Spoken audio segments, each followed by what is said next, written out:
Hell no. Putin is someone that is surrounded a little bit by the myth that he has in mind to bring back the Soviet Union. Wrong. He is famed to be a tactician, a strategist. Nothing could be further from the truth. Putin is, in a way, he shares some similarities with Donald Trump. For example, they're both stomach people. They look for a short-term effect, a short-term reaction. And if it doesn't work, they will change. They don't like to read. They like their information given to them Twitter style. They are not exactly spending hours on a desk writing up their own speeches. These are people who are enjoying building power. And one thing I can tell you about Putin, Putin is willing to do anything to throw us off from our footing.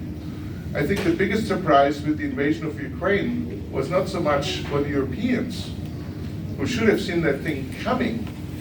It was more or less the biggest surprise for his own people. Because now, they were pariahs. They couldn't travel, they couldn't transact, they couldn't communicate. Putin managed, because of the war, to install what I call a Stalinist light type system back in Russia. Everyone is watched, including the upper echelons. Who doesn't behave, shouldn't live on a floor higher than the first, should avoid tea or whatever the case is. Putin is in the saddle. He will stay in the saddle even if they would lose the war in Ukraine. People don't understand that. There's 5 million armed personnel in Russia who will not serve a day on the front line. These are the police, parts of Rosguardia, what used to be Amon.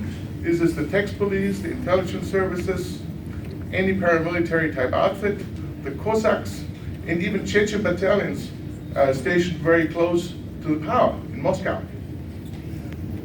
That is his security guarantee. He can afford to lose the war. Ukraine cannot.